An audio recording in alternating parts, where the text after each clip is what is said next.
dilaksanakan selama 6 hari. Nah, di sini mohon izin Ibu Kepala Sekolahnya untuk membahas. Nah, baik sebelumnya Om Swastiastu. Nah, di sini saya akan menjelaskan untuk modul 1 sampai 4. Di mana modul 1 itu tentang pola pikir bertumbuh atau growth mindset. Ya. Pola pikir bertumbuh itu ada jenis-jenisnya, yaitu ada yang pertama growth mindset, yang kedua fixed mindset. Nah, growth mindset tersebut keyakinan bahwa kecerdasan dan keterampilan bisa dikembangkan lewat belajar dan berusaha. Sedangkan fixed mindset yaitu keyakinan bahwa kecerdasan dan keterampilan bersifat tetap dan tidak banyak yang bisa diubah.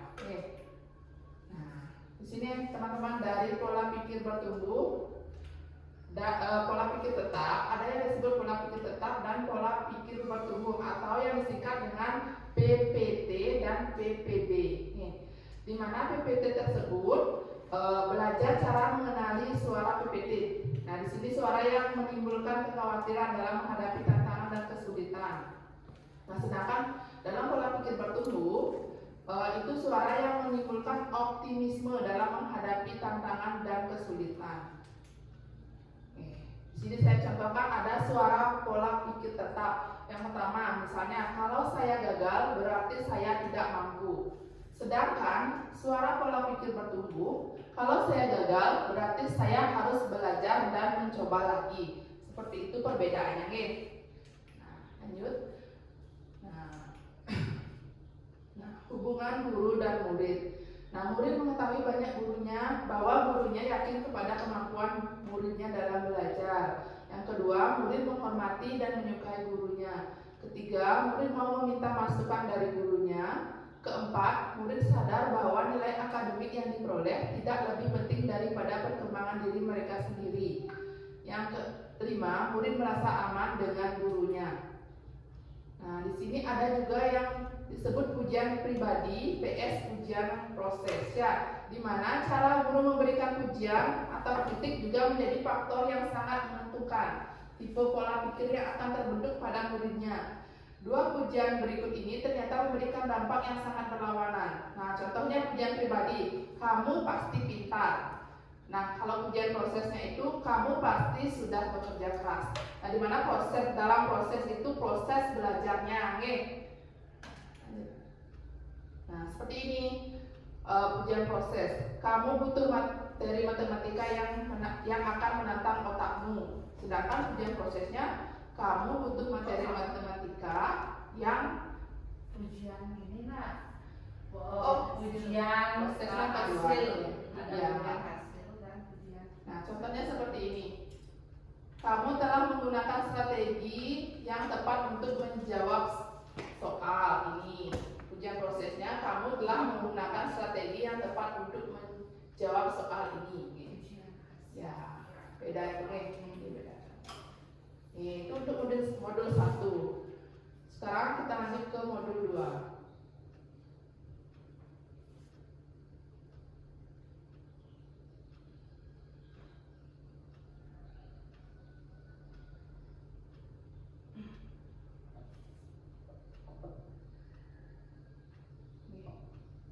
Untuk modul 2 di sini tentang pembelajaran mendalam. Dalam pembelajaran mendalam, sama seperti tadi, kita harus ada keterlibatan, berkesadaran, memuliakan, pengembang budaya belajar, pemanfaatan teknologi digital, serta multi atau interdisiplin ilmu pengetahuan. Definisinya, pembelajaran mendalam itu sendiri merupakan pendekatan yang memuliakan dengan menekankan pada penciptaan suasana belajar dan proses pembelajaran berkesadaran, bermakna dan mengembirakan melalui olah pikir, olah hati, olah rasa dan olahraga serta holistik dan terpadu. Nah, di sini teman-teman di sini untuk pembelajaran mendalam tersebut kita harus menerapkan 3 prinsip ini. Yang pertama itu berkesadaran, bermakna dan mengembirakan, atau dalam bahasa Inggrisnya disebut mindful, meaningful dan joyful. Di sini juga sudah dijelaskan pembelajaran mendalam tersebut terlibat dan saling menghargai dan menghormati dengan mempertimbangkan potensi, martabat, dan nilai-nilai kemanusiaan. Nah, di sini ada prinsipnya yang tadi disebutkan: berkesadaran, bermakna, dan mengembirakan dengan olah pikir, olah hati, olah rasa, dan olahraga untuk mencapai 8 dimensi profil lulusan.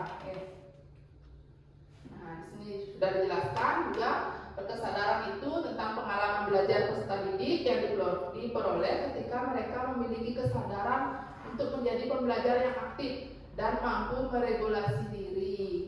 Itu yang berkesadaran. Sedangkan bermakna, peserta didik dapat merasakan manfaat dan relevansi dari hal-hal yang dipelajari untuk kehidupan.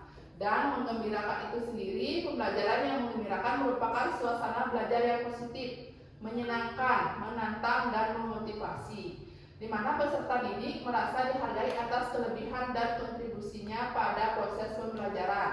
Peserta didik terhubung secara emosional sehingga lebih mudah memahami, mengingat, dan menerapkan pengetahuan. Nah, ini tentang olah hati, olah pikir, olah rasa, maupun olahraga. Nah, tadi ada disebutkan 8 dimensi profil lulusan, yaitu yang pertama ada keimanan dan ketakwaan terhadap Tuhan Yang Maha Esa. Yang kedua ada kewargaan. Ketiga ada penalaran kritis. Keempat kreativitas. Kelima kolaboratif. Keenam kemandirian. Ketujuh kesehatan. Dan yang terakhir adalah komunikasi. Nah, di sini juga ada pengalaman belajarnya. Yang pertama ada memahami, mengaplikasi, dan juga merefleksi. Nah, kerangka pembelajarannya juga ada 4 ya teman-teman ya. Yang pertama ada praktek pedagogis, kemitraan pembelajaran, lingkungan pembelajaran, dan pemanfaatan digital. Di mana praktek pedagogis tersebut merupakan strategi yang dipilih guru untuk mencapai tujuan belajar dalam mencapai dimensi profil lulusan. Untuk mewujudkan pembelajaran mendalam, guru berfokus pada pengalaman belajar peserta didik yang otentik, mengutamakan praktik nyata, mendorong keterampilan berpikir tingkat tinggi dan kolaborasi. Sedangkan kemitraan pembelajaran tersebut membentuk hubungan yang dinamis antara guru, peserta didik, orang tua, komunitas, dan mitra profesional. Dan yang ketiga, lingkungan pembelajaran itu sendiri menekankan integrasi antara ruang fisik, ruang virtual, dan budaya belajar untuk mendukung pembelajaran mendalam. Dan yang terakhir ada pemanfaatan digital, di mana pemanfaatan teknologi digital juga memegang peranan penting sebagai katalisator untuk menciptakan pembelajaran yang lebih interaktif. Nah, di sini dijelaskan juga untuk kerangka pembelajaran ini. Nah, di sini ada peran guru dalam pembelajaran. Yang pertama sebagai aktivator, di mana guru menstimulasi peserta didik untuk mencapai tujuan pembelajaran dan kriteria kesuksesan pembelajaran dengan berbagai strategi, serta memberikan umpan balik menstimulasi setiap level pencapaian yang lebih tinggi. Yang kedua sebagai kolaborator, di mana guru membangun kolaboratif inquiry dengan peserta didik, rekan sejawat, keluarga, masyarakat, mitra profesi, dan didika dalam mitra lainnya, dan dalam mengembangkan dan berbagi pengalaman nyata dalam penerapan pembelajaran mendalam tersebut. Yang ketiga ada pengembang budaya belajar, di mana guru memberikan kepercayaan dan peluang mengambil risiko kepada peserta didik untuk mengembangkan kreativitas dan berinovasi, dan melibatkan peserta didik dalam mengembangkan pengalaman belajar serta menciptakan lingkungan pembelajaran yang mendukung pembelajaran mendalam. Jadi peran guru itu ada 3, aktivator, kolaborator, dan pengembang budaya belajar. Nah, pembelajaran mendalam itu sendiri untuk meningkatkan masa depan yang berkualitas. Yang pertama menguatkan karakternya, meningkatkan kompetensi, dan membentuk lulusan berdaya saing global dan berakar pada nilai luhur. Terima kasih itu untuk modul 2. Sekarang kita lanjut ke modul 3.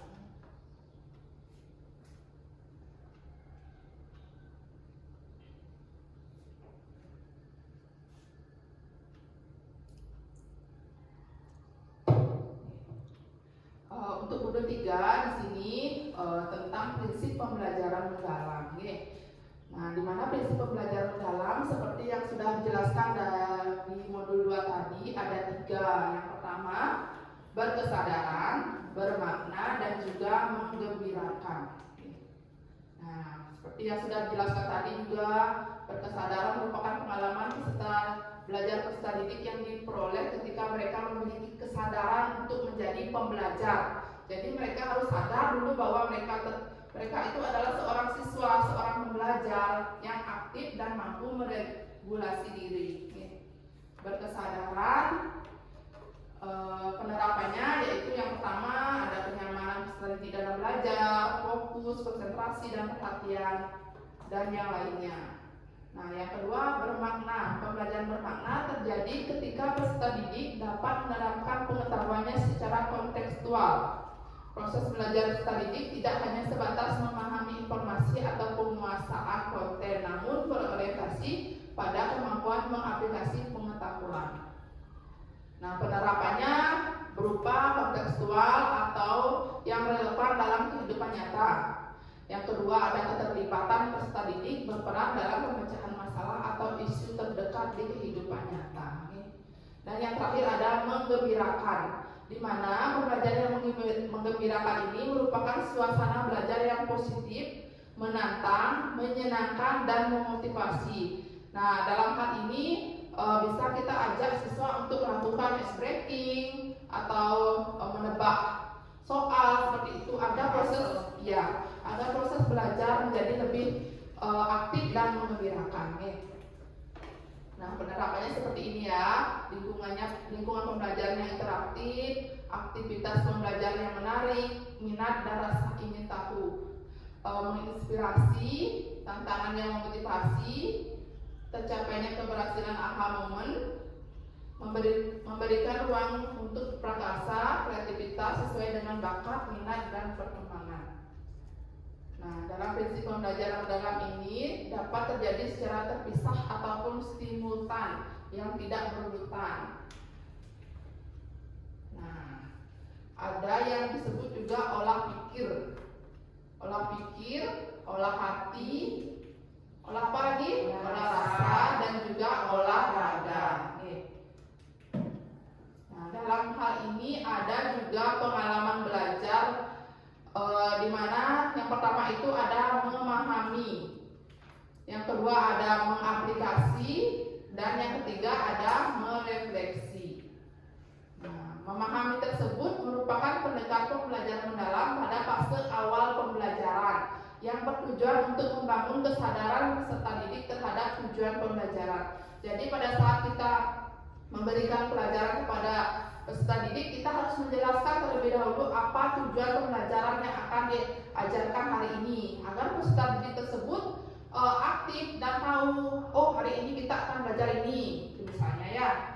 Nah, setelah itu memahami.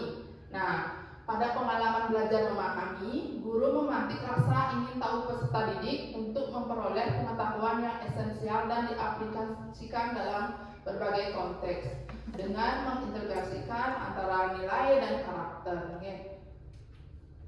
Nah, contohnya di sini karakteristiknya menghubungkan pengetahuan baru dengan pengetahuan sebelumnya. Terus menstimulasi proses berpikir peserta didik, menghubungkan dengan konteks nyata dan atau kehidupan sehari-hari. Nah, lanjut yang ketiga ada mengaplikasi, merupakan pengalaman belajar yang menunjukkan aktivitas peserta didik mengaplikasikan pengetahuan secara kontekstual, di mana pengetahuan yang diperoleh peserta didik pada tahap memahami diaplikasikan sebagai proses perluasan pengetahuan. Tahapan ini memberikan kesempatan kepada peserta didik untuk menerapkan pengetahuan baik secara individu maupun kolaboratif. Dan yang terakhir ada mengaplikasi. Peserta didik melakukan praktik pemecahan masalah atau isu kontekstual yang memberikan pengalaman nyata peserta didik, di mana guru menghadirkan isu atau masalah dalam konteks lokal atau nasional atau global atau di dalam dunia profesional. Pendekatan multidisiplin dan interdisiplin antar materi pembelajaran berperan penting pada tahapan ini.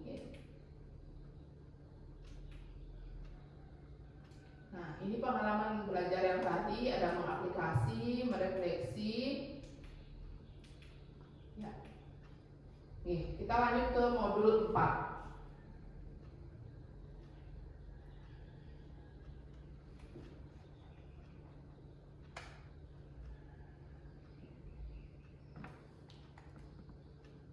Dalam modul 4 itu berisi materi tentang asesmen dalam pembelajaran mendalam. Nah, di mana asesmen atau penilaian itu sendiri merupakan proses pengumpulan dan pengolahan informasi untuk mengetahui kebutuhan belajar dan capaian perkembangan atau hasil belajar murid. Nah, asesmen dapat menggunakan berbagai teknik atau instrumen penilaian yang sesuai dengan tujuan pembelajaran. Prinsip asesmen ada 3. Yang pertama itu berkeadilan, edukatif, objektif. Di mana berkeadilan itu sendiri pendidik melakukan penilaian yang tidak biasa oleh latar belakang, identitas atau kebutuhan khusus peserta didik. Yang kedua edukatif, di mana penilaian yang hasilnya digunakan sebagai umpan balik bagi peserta didik dan orang tua untuk meningkatkan proses pembelajaran dan hasil belajar. Yang ketiga ada objektif, penilaian yang didasarkan pada informasi faktual atas pencapaian perkembangan atau hasil belajar peserta didik. Nah, asesmen pada pembelajaran mendalam pengembangannya yaitu asesmen formatif dan asesmen sumatif. Ada 2 ya.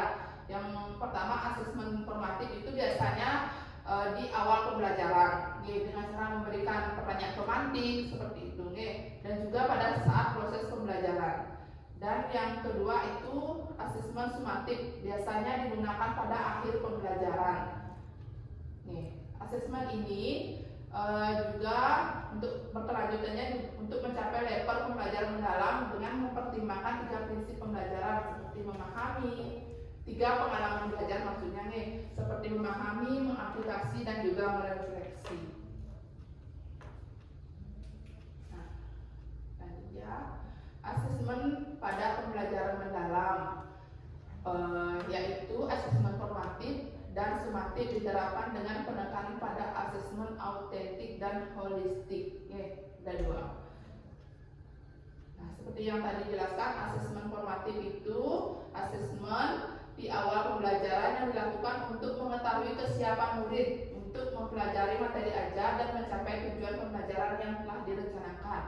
Terus yang kedua bisa dipakai di saat proses pembelajaran, yaitu selama proses pembelajaran untuk mengetahui perkembangan murid sekaligus memberikan umpan balik yang ingin dicapai. Yang kedua ada asesmen sumatif, yaitu asesmen yang dilakukan untuk memastikan ketercapaian tujuan pembelajaran. Nah, di mana bisa diterapkan pada saat kenaikan kelas, kelulusan dari satuan pendidikan. Nah, di sini asesmen formatif itu ada 2 ya, asesmen of learning untuk merefleksi diri murid dan refleksi proses pembelajaran. Asesmen for learning, asesmen untuk perbaikan proses pembelajaran. Sedangkan yang penilaian sumatif itu yang disebut juga asesmen of learning, di mana asesmen untuk mengukur capaian pembelajaran murid pada akhir pembelajaran berupa tes lisan, tes tertulis, laporan, penilaian proyek, portofolio dan yang lainnya. Nah, ini berbagai contoh teknik asesmen ya teman-teman ya, bisa dibaca di sini. Ada observasi, proyek, tes lisan, kinerja, tes tertulis, penugasan, penilaian diri, penilaian antar teman dan juga portofolio.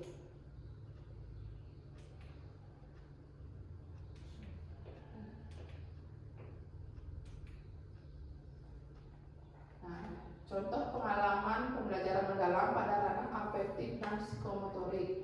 Pengalaman belajar yang tadi ada 3, merefleksi, mengaplikasi dan juga memahami. Dia contohkan 1 dalam refleksi. Efektifnya sikap dan perilaku dalam pembelajaran yang menunjukkan bagaimana peserta didik menerima, merespon, menghargai, mengorganisasi dan menginternalisasi nilai-nilai dalam kehidupan nyata, itu termasuk merefleksi dan mengaplikasi. Psikomotoriknya keterampilan fisik, koordinasi gerakan atau tindakan nyata dalam pembelajaran yang melibatkan melibatkan aktivitas motorik seperti tindakan fisik dan praktik langsung. Oke. Demikian, terima kasih penjelasan saya untuk modul 1 dan sampai 4. Sekarang akan dilanjutkan oleh Ibu Ayu. Oke. Oke, ada yang tanya? Yang mau tanya Mbak itu misalnya asesmennya kan ada Asesmennya. ada di sana formatif dan sumatif. Jadi di formatif itu Ya. asesmen formatif berarti dia itu kan di awal Ya, di awal ya. di awal pembelajaran mungkin dia itu mungkin bisa menggunakan kayak asesmen diagnostis gitu ya. Jadi dia itu kan berarti dia itu kan menggunakan tes diagnostis itu untuk mengetahui bahwa keperluan atau gaya belajar siswa kan boleh mengetahui seberapa siswa itu mampu kesiapannya. Jadi kita juga bisa mengklasifikasikan siswanya di mana cocoknya dia terutama pada metodenya. Kemudian pada kegiatan ini juga bisa kayaknya itu kayak kerja kelompok, dia tidak mutlak dia yang pintar-pintar, mutlak dia sama yang pintar. Jadi itu ya pembelajaran berdiferensiasi ya gitu ya disesuaikan akhirnya. Ada lagi yang ingin bertanya teman-teman? Dah, oke. Sekarang akan dilanjutkan oleh Bu Ayu semua.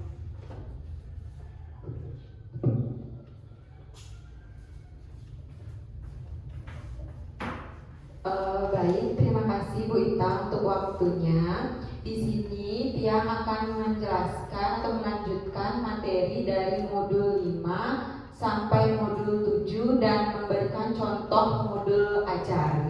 Izin Bu Kepala Sekolah. Untuk modul 5 itu tentang perencanaan pembelajaran mendalam.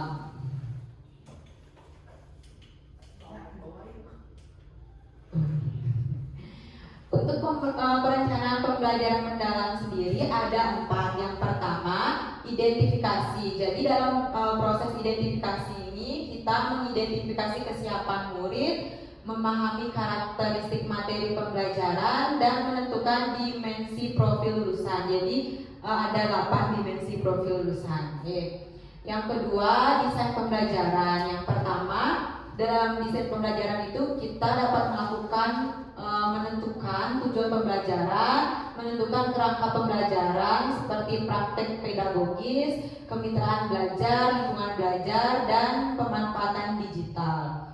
Yang ketiga ada pengalaman belajar, merancang pembelajaran dengan prinsip berkesadaran, bermakna, dan menggembirakan. Kemudian mendeskripsikan pengalaman belajar, memahami, mengaplikasi, dan merefleksi. Yang langkah yang keempat yaitu asesmen. Nah, dalam pembelajaran mendalam ini ada asesmen pada awal pembelajaran, kemudian proses pembelajaran, dan juga ada asesmen di akhir pembelajaran. Nah, di sini ada komponen minimum perencanaan pembelajaran. Yang pertama, identifikasi. Kita dapat mengidentifikasi dimensi profil lulusan apa yang kita ingin cantumkan. Di sini tidak harus semua ke-8-nya. Bisa 2, 3, 4 gitu tidak semuanya. Kemudian pada desain pembelajaran, yang pertama ada tujuan pembelajaran, bisa menjelaskan tujuan pembelajaran yang mencakup kompetensi dan konten pada ruang lingkup materi. Dan yang kedua ada praktik pedagogis, bisa menuliskan model yang dipakai, strategi yang dipakai, atau metode pembelajaran yang dipakai. Kemudian kemitraan pembelajaran, di sini bisa dituliskan kita berkolaborasi dengan siapa gitu, bisa dari lingkungan sekolah, guru dengan guru, guru dengan siswa, siswa dengan siswa gitu, bisa juga dari luar mitra profesional gitu, atau dunia industri kerja. Kemudian lingkungan pembelajaran di sini juga ada 3, lingkungan belajar fisik, virtual, dan juga budaya belajar. Kemudian pemanfaatan digital itu bisa menuliskan pemanfaatan teknologi digital yang digunakan, misalnya video pembelajaran yang dipakai, platform pembelajaran yang digunakan gitu, dan forum diskusi daring dan sebagainya. Kemudian untuk pengalaman belajar di sini bisa kan ada 3, ada memahami, mengaplikasi, dan merefleksi. Di sini kita bisa tuliskan semua langkah-langkah pembelajarannya. Okay? Dan yang terakhir itu ada asesmen pembelajaran. Kita juga bisa menuliskan teknik dan instrumen yang digunakan pada saat awal pembelajaran, pada prosesnya, dan juga pada akhir pembelajaran. Nah, sekian untuk modul 5. Kemudian lanjut ke modul 6. Okay. Kalau modul 5 itu ada contohnya ya? Nanti contohnya di terakhir modul ajar ya. Modul ajarnya khusus ya? Iya, khusus. Ya.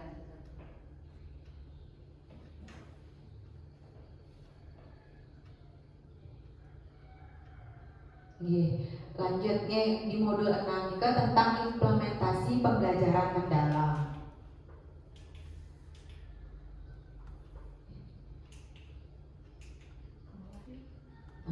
Implementasi pembelajaran mendalam itu ada 3. Yang pertama, tahap perencanaan. Tahap perencanaan ini melalui refleksi guru terhadap diri sendiri, karakteristik peserta didik, materi pelajaran, sumber daya, dan mitra pembelajaran. Kemudian yang kedua ada pelaksanaan pembelajaran dengan prinsip berkesadaran, bermakna, dan menggembirakan melalui pengalaman belajar, memahami, merefleksi, mengaplikasi, dan merefleksi. Dan yang ketiga ada asesmen. Asesmen ini tidak hanya berfokus pada penguasaan teori, tetapi juga pada pemahaman konseptual yang mendalam, keterampilan berpikir kritis, serta penerapan dalam kehidupan nyata. Nah, ini contoh pelaksanaan pembelajaran mendalam pada mata pelajaran ya. Jadi pembelajaran mendalam ini bisa diterapkan pada semua pembelajaran, semua mata pelajarannya. Ini contohnya yang agama, pendidikan Pancasila, matematika, bahasa, IPA, dan ilmu sosial. Untuk PJOK belum kita ada contohnya ya.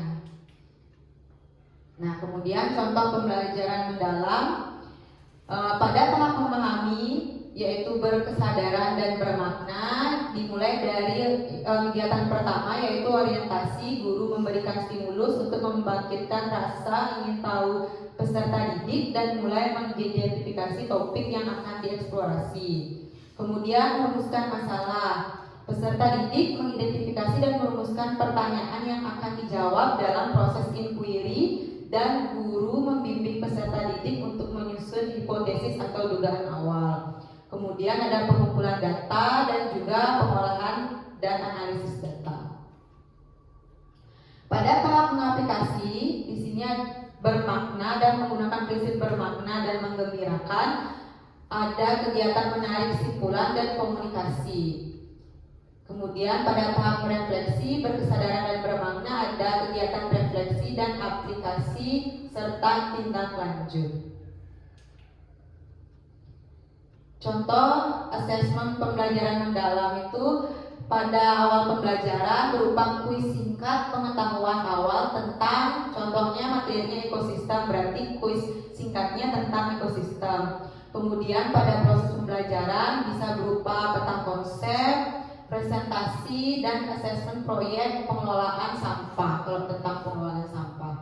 Dan asesmen pada akhir pembelajaran itu ada jurnal reflektif dan juga tes tertulis.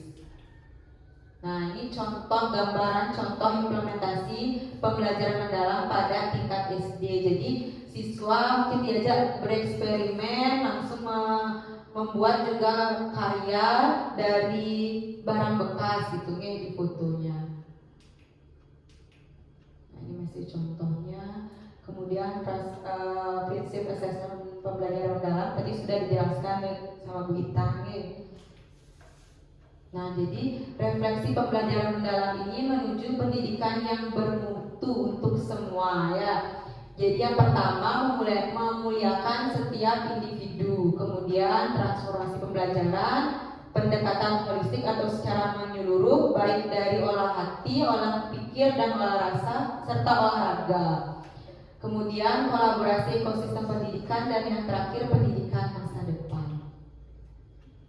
Baik, sekian materi pada modul 6, kemudian lanjut ke modul 7.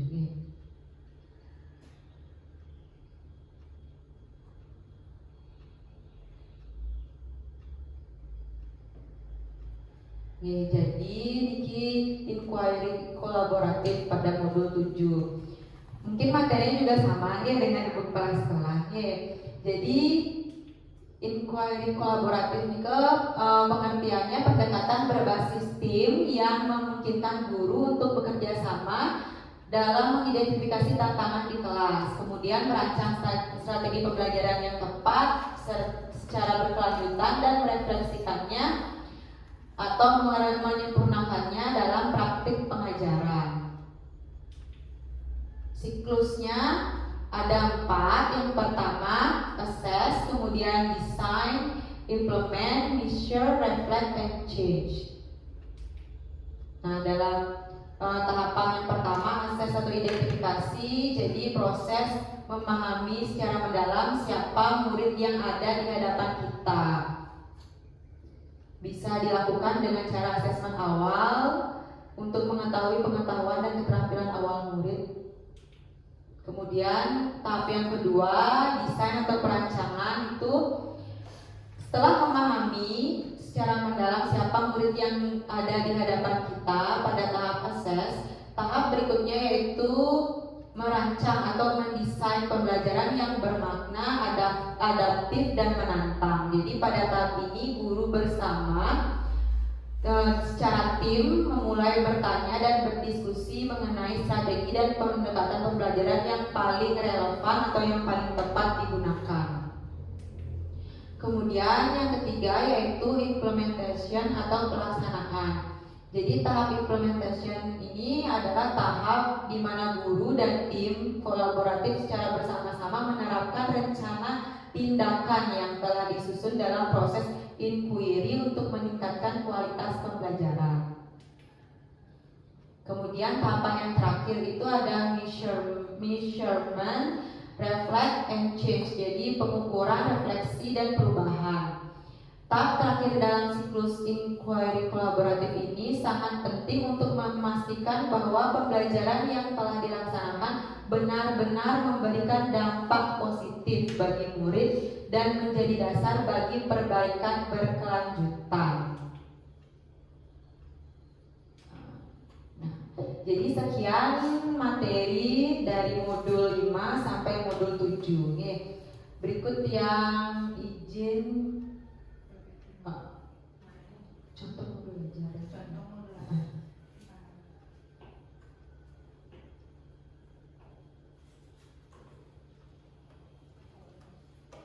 Jadi makin Tiang memberikan contoh modul ajar yang menerapkan pendekatan pembelajaran mendalam.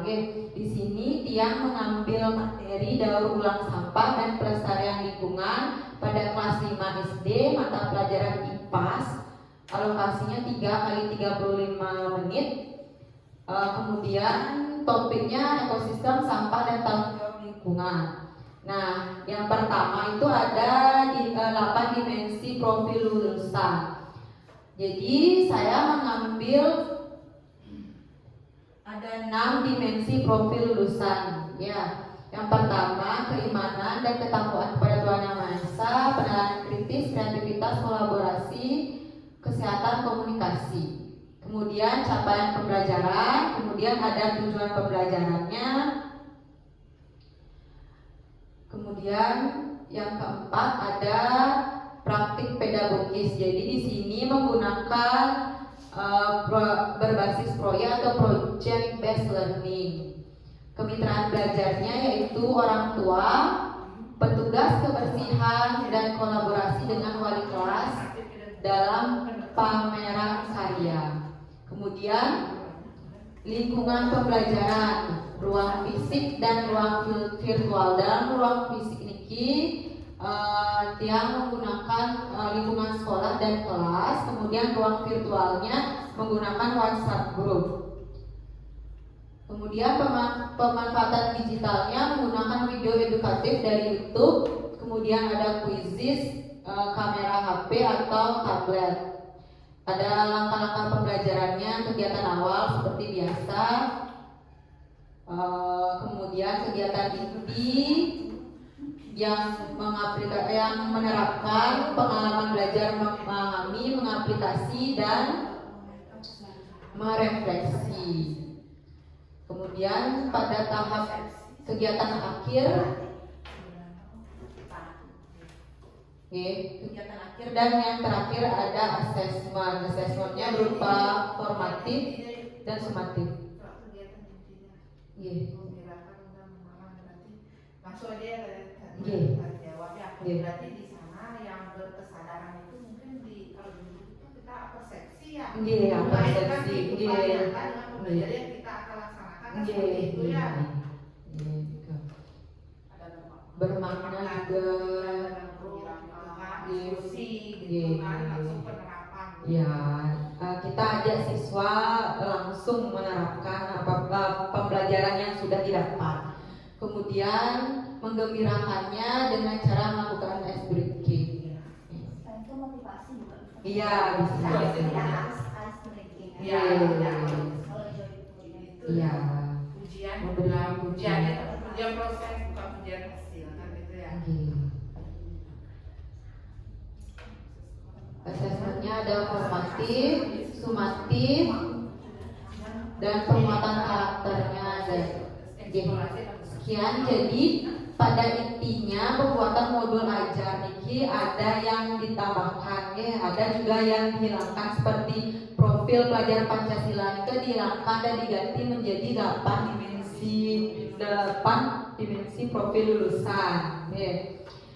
Dan lebih menekankan ketiga prinsip pembelajaran yaitu bermakna, berkesadaran, dan menggembirakan serta menekankan 3 pengalaman belajar yaitu memahami, mengaplikasi, dan merefleksi.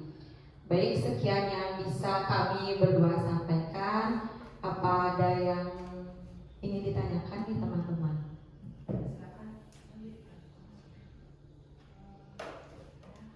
Ya cuma di langkah-langkah itu kan sebenarnya kita sudah Iya. tidak tahu bahwa Iya, yang pertama kesadaran terhadap yang menurut dilihat-lihat ternyata kesadaran itu adalah kegiatan persepsi kita mengaitkan pengalaman sehari-hari dengan pembelajaran yang akan kita laksanakan kan sekaligus sebenarnya. Jadi sebenarnya kita sudah melaksanakan, cuma perlu ditegaskan lagi yang ini loh yang namanya. Kemudian ada ini 8 dimensinya. Tambahkan dan rumah baca juga. Pada proyek pelajar Pancasila kan sudah di kesehatan. Iya. Namanya berkebinekaan jadi kewargaan. Iya. Jadi intinya ada yang ditambahkan. Iya.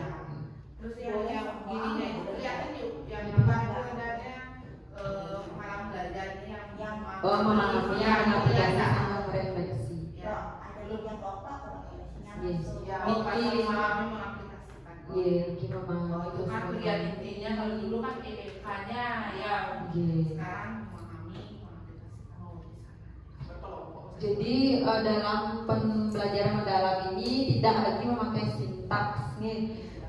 Jadi sudah cuma pakai fase memahami, mengaplikasi, dan juga merefleksi. Itu dan yang terpenting adalah refleksinya dia. Setiap pembelajaran yang kita laksanakan berarti kita harus melaksanakan refleksi. Oh, berarti tidak sesuai sumpah. Tidak. Saya kan pakai PBL project. Enggak. Langkah-langkahnya kan ada. Ada kan makanya dia masuk coba nih, masuknya dia di mengaplikasikan. Iya. Ya. Iya.